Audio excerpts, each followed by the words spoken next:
आशा करता हूँ corona virus जैसी महामारी से आप सभी स्वस्थ होंगे। नीव इंस्टीट्यूट के इस यूट्यूब चैनल पर मैं अनिल आप सभी का बहुत-बहुत स्वागत करता हूँ।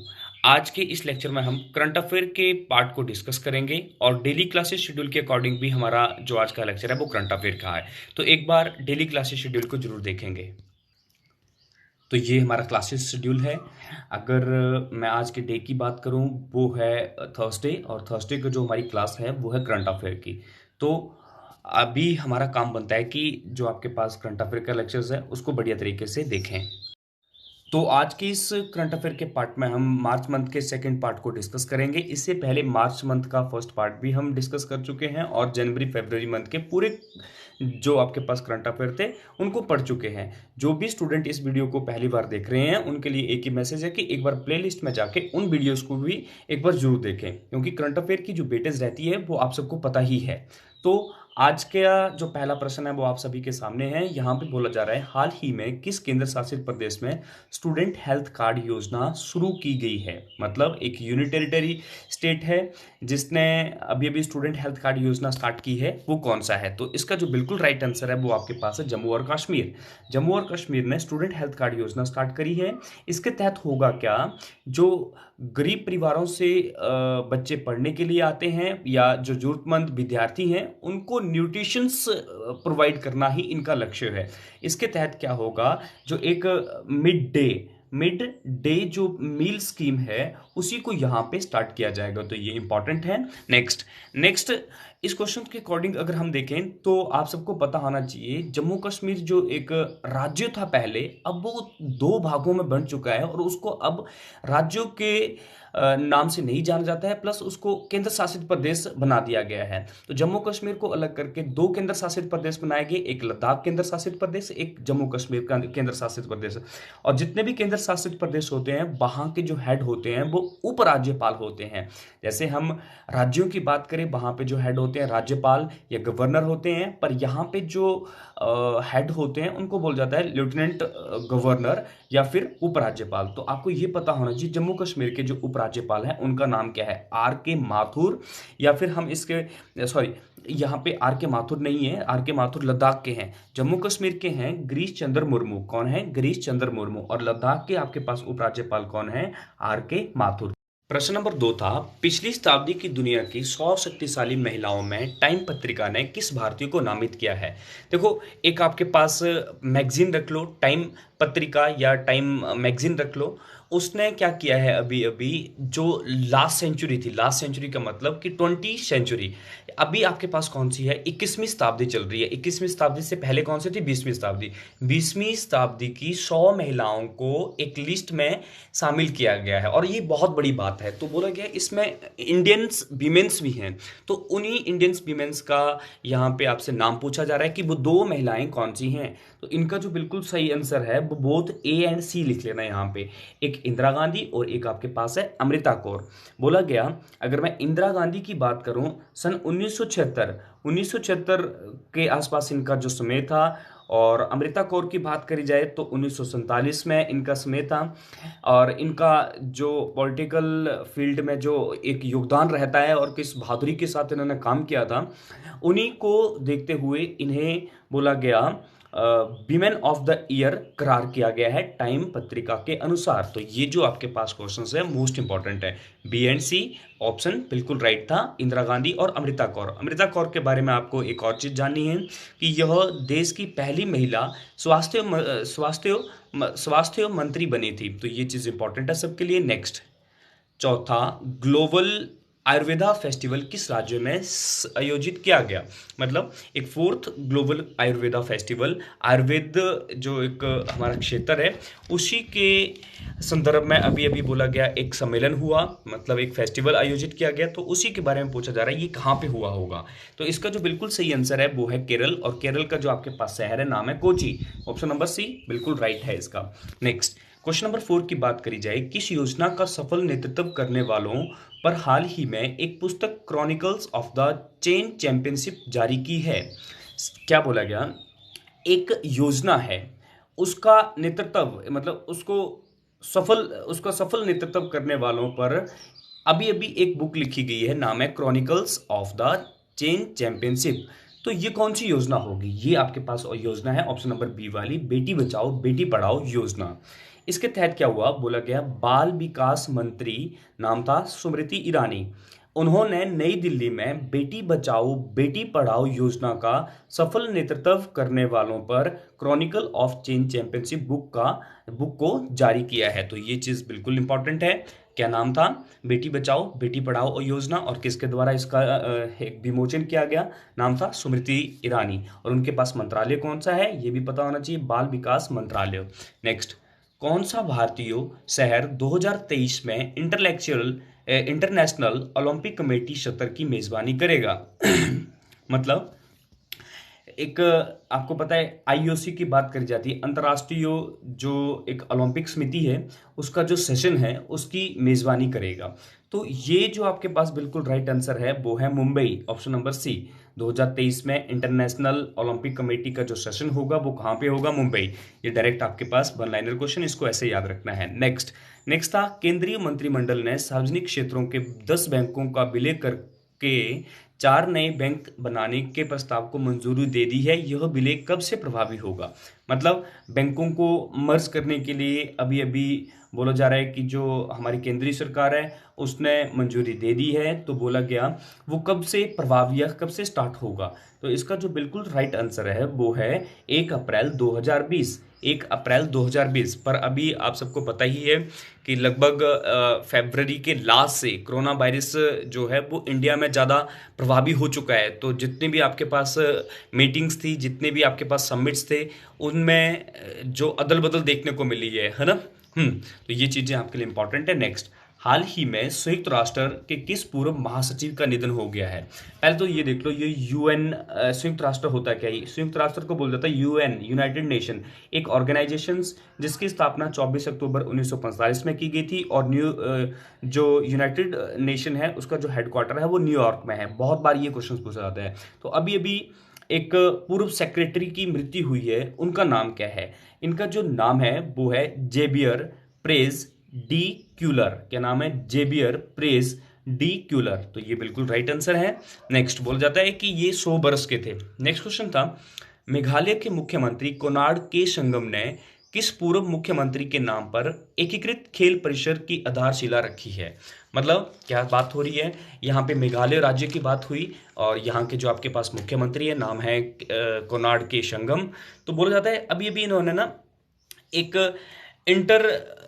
इंटीग्रेटेड स्पोर्ट कॉम्प्लेक्स, जिसे हम क्या बोल सकते हैं, एकीकृत खेल परिसर, क्लियर है, उसकी आधारशिला रखी है। इसके अकॉर्डिंग क्या होगा? इंटीग्रेटेड स्पोर्ट कॉम्प्लेक्स के अकॉर्डिंग क्या होगा? एक फुटबॉल स्टेडियम बनाया जाएगा प्लस एक इंडोर स्टेडियम बनाया जाएगा। तो ये सारा काम बोला जा रहा है P A Sangma. P A Sangma जो है वो मेघालय राज्य के पूर्व मुख्यमंत्री रह चुके हैं। इन्हीं के नाम पर इस तरह का एक इंटीग्रेटेड स्पोर्ट कॉम्प्लेक्स बनाया जाएगा। नेक्स्ट, विश्व बौद्धिक संपदा संगठन के अगले महानिदेशक के रूप में किसे नामित किया जाएगा? मतलब इसका मतलब क्या होता है? वर्ल्ड इंटेलेक्चुअल प्रॉपर्टी ऑर्गेनाइजेशंस, एक ऑर्गेनाइजेशन है world intellectual property organisations, clear है। तो इसके जो अगले डायरेक्टर जनरल आएंगे वो कौन होंगे, ये हमारे से पूछा जा रहा है। इसका जो बिल्कुल सही आंसर है वो ऑप्शन सी है, डेरन टैंग। क्या नाम है? Darren Tang. Option number C बिल्कुल राइट आंसर है। अब आपके दिमाग में ये आ रहा होगा कि ये जो इंटेलेक्चुअल जो प्रॉपर्टी ऑर्गेनाइजेशन है इसका काम क्या होता है? बोला जाता है ये जो इंटेलेक्चुअल प्रॉपर्टी ऑर्गेनाइजेशंस है ये यूनाइटेड नेशन, संयुक्त राष्ट्र की एक एजेंसी है जो कि अलग अलग क्षेत्रों में रैंकिंग जारी करती है। और ये रैंकिंग जारी किस क्षेत्र में करती है? बोला जाता है ऐसे लोग जिन्होंने अच्छी इन्वेंशंस करी है, ऐसे लोग जिनके पास अच्छे आइडियाज़ हैं, उन्हीं को मोटिवेट करने के लिए पूरे वर्ल्ड में एक रैंकिंग जारी करती है, जिसको हम ये भी बोलते हैं इंटेलेक्चुअल प्रॉपर्टी इंडेक्स। क्लियर है? अब तो सारी चीज़ें पता चली होंगी। तो ये हमारे लिए इंपॉर्टेंट था। नेक्स्ट, सामाजिक लाभ के लिए प्रौद्योगिकी के माध्यम से उत्कृष्टता दिखाने के लिए राष्ट्रीय पुरस्कार किसे दिया गया है? मतलब national award for young women. अभी अभी बोला गया एक राष्ट्रीय पुरस्कार दिया गया एक महिला को जिन्होंने application of technology for socialist benefits के लिए काम किया है। तो ये जो बिल्कुल सही आंसर है वो ऑप्शन नंबर डी है। इनका मतलब है श्वेता रावत और शालिनी गुप्ता, इन दोनों को ये पुरस्कार दिया गया है, श्वेता राव और एक Shalini Gupta. Option number D बिल्कुल राइट आंसर है। नेक्स्ट, असम की सरकार ने हाल ही में किस खिलाड़ी को असम पुलिस अधीक्षक डीएसपी के पद का प्रस्ताव दिया है? मतलब क्या है कि असम में एक खिलाड़ी है जिनको बोला जा रहा है कि वहाँ की गवर्नमेंट ने डीएसपी की पोस्ट का एक तरह से डीएसपी की पोस्ट दी है। तो उनका नाम क्या है? याद रखना, हिमा दास। क्या नाम है? हिमा दास। प्रश्न नंबर 12 था, इंटरनेशनल विमेंस डे कब मनाया जाता है? मतलब अंतर्राष्ट्रीय महिला दिवस कब मनाया जाता है? पूरे विश्व में बोला जाता है 8 मार्च को अंतर्राष्ट्रीय महिला दिवस मनाया जाता है। इसका उद्देश्य क्या है आपको पता होना चाहिए। मतलब पूरे विश्व में जो महिलाएं हैं, महिलाओं के योगदान को याद करने के लिए और पूरी दुनिया को ये मैसेज देने के लिए कि महिलाएं भी पुरुषों से कम नहीं हैं, उसी के लिए ये अंतर्राष्ट्रीय महिला दिवस सेलिब्रेट किया जाता है। अब आपसे ये क्वेश्चंस पूछा जा सकता है कि इस बार की थीम क्या है अंतर्राष्ट्रीय महिला दिवस की? तो इसकी थीम लिख लो, I am generations equality relating women's right. Clear है? I am generation equality relating या रिलेटिंग विमेन्स राइट्स। तो ये चीज इंपॉर्टेंट थी। नेक्स्ट नेक्स्ट हम सबके लिए इंपॉर्टेंट है, बोल जाता है एक नेशनल वुमेन डे भी सेलिब्रेट किया जाता है। ये तो अंतर्राष्ट्रीय था ना, इंटरनेशनल वीमेन डे था, पर एक नेशनल वीमेन डे भी है जिसे राष्ट्रीय महिला दिवस बोला जाता है। वो कब मनाया जाता है? हमने वो चीज़ पढ़ी भी है। बोला जाता है 13 मई को जो राष्ट्रीय महिला दिवस है वो सेलिब्रेट किया जाता है। तो ये भी इंपॉर्टेंट था। नेक्स्ट बोला जाता है, महाराष्ट्र सरकार ने किस हवाई अड्डे का नाम बदलकर छत्रपति संभाजी महाराज हवाई अड्डे का नाम कर दिया है? तो ये आपके पास जो बिल्कुल सही आंसर है वो है औरंगाबाद एयरपोर्ट। औरंगाबाद एयरपोर्ट को बोला जाता है छत्रपति संभाजी महाराज हवाई अड्डा बना दिया है। ये चीज़ इंपॉर्टेंट है। तो नेक्स्ट हमारे पास था, भारत के नए केंद्रीय सूचना आयुक्त, जिन्हें हम सीआईसी या फिर हम इनको सेंट्रल इंफॉर्मेशन कमिश्नर के नाम से भी जानते हैं, के रूप में किसे नियुक्त किया है? तो ये आपके लिए इंपॉर्टेंट था। ऑप्शन नंबर बी बिल्कुल सही है, बिमल कुमार। बिमल कुमार। क्वेश्चन नंबर 15 था, भारत सरकार की किस योजना ने स्वयं सहायता समूह द्वारा बनाए गए उत्पादों के लिए अमेजन के साथ समझौता ज्ञापन पर हस्ताक्षर किए हैं?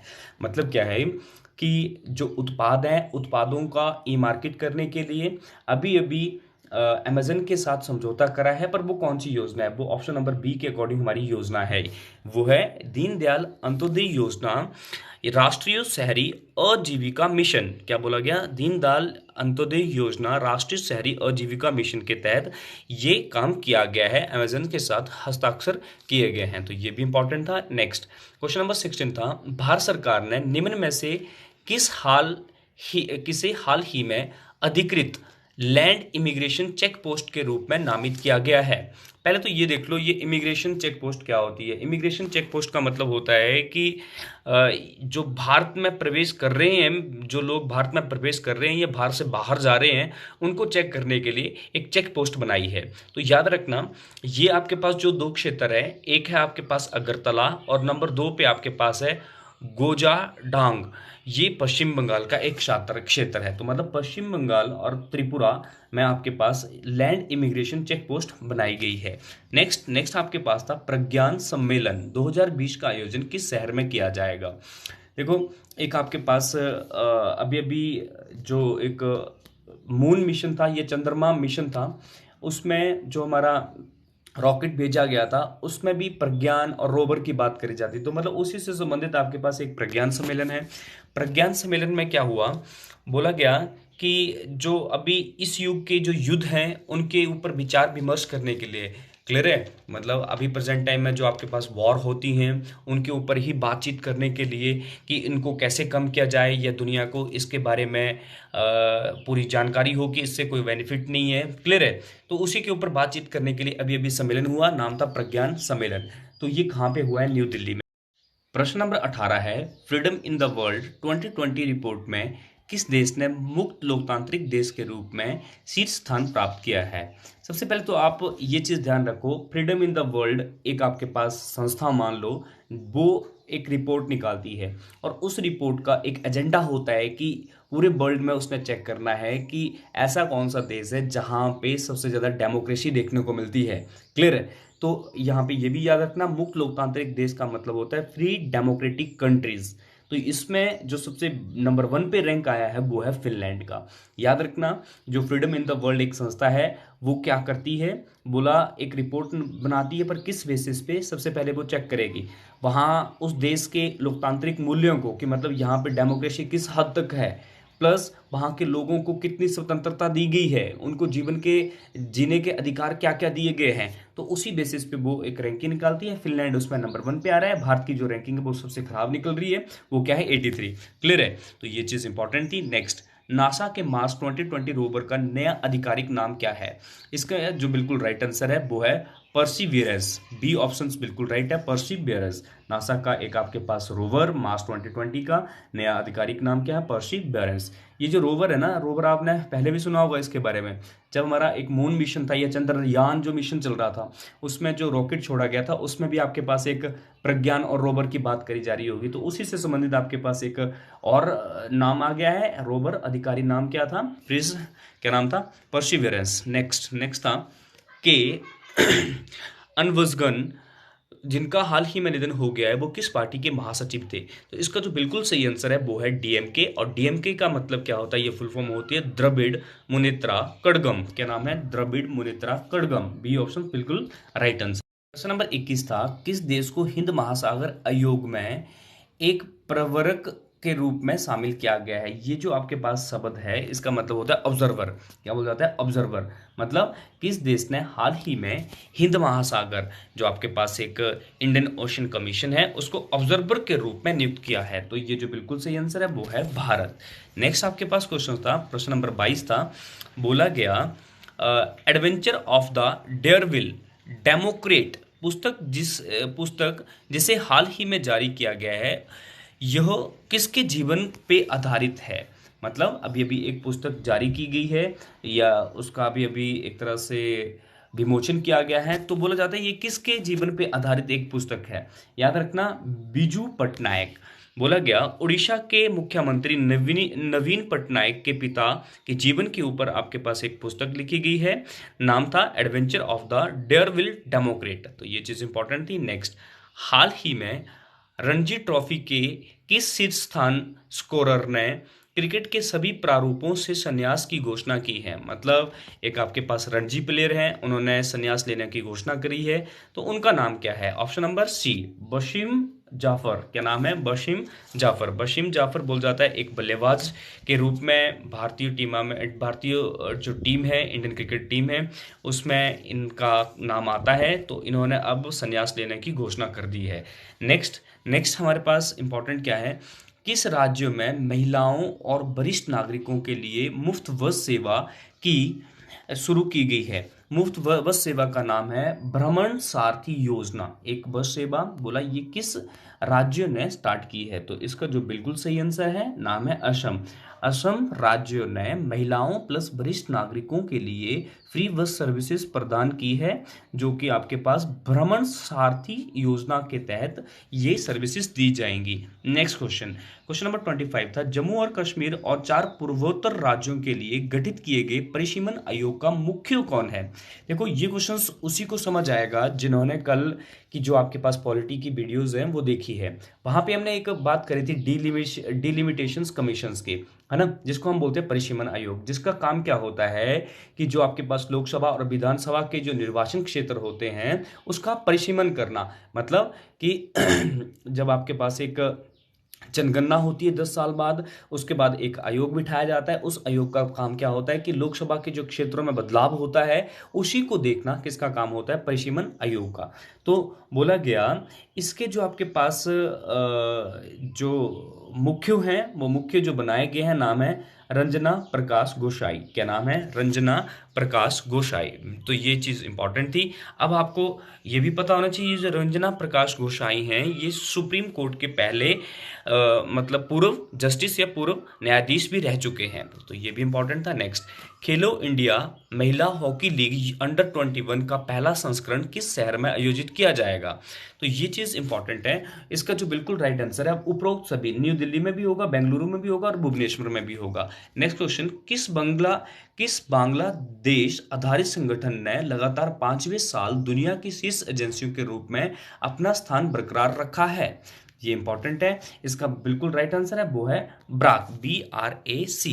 एक आपके पास ब्राक जो है एक एनजीओ है। एनजीओ का मतलब होता है नॉन गवर्नमेंटल ऑर्गेनाइजेशंस, मतलब गैर सरकारी संगठन। तो इन्होंने, इस संगठन ने पूरी दुनिया में 5वें साल भी लगातार शीर्ष एजेंसियों के रूप में अपना स्थान रखा है, बना के रखा है। नेक्स्ट, नैनो विज्ञान और प्रौद्योगिकी पर अंतर्राष्ट्रीय सम्मेलन 2020 किस शहर में आयोजित किया जाएगा?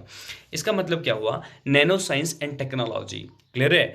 तो बोला जाता है इसके ऊपर अभी अभी सबमिट होगा, वो कहाँ पे होगा? वो था कोलकाता। कोलकाता, ये बिल्कुल राइट है। प्रश्न नंबर 29 था, बैडमिंटन एशिया चैंपियनशिप 2020 को कोविड-19 के प्रकोप के कारण चीन के वुहान से किस देश में स्थानांतरित कर दिया गया है? देखो, इसका जो बिल्कुल सही आंसर है वो है फिलीपींस। मतलब बैडमिंटन एशिया चैंपियनशिप होनी थी 2020 की, पर वो कोविड-19, ये जो कोरोना वायरस आपके पास डिजीज है, उसके प्रकोप के कारण जो वुहान सिटी है चाइना की, उससे उसको शिफ्ट कर दिया गया। कहाँ पे? फिलीपींस में। क्लियर है चीजें?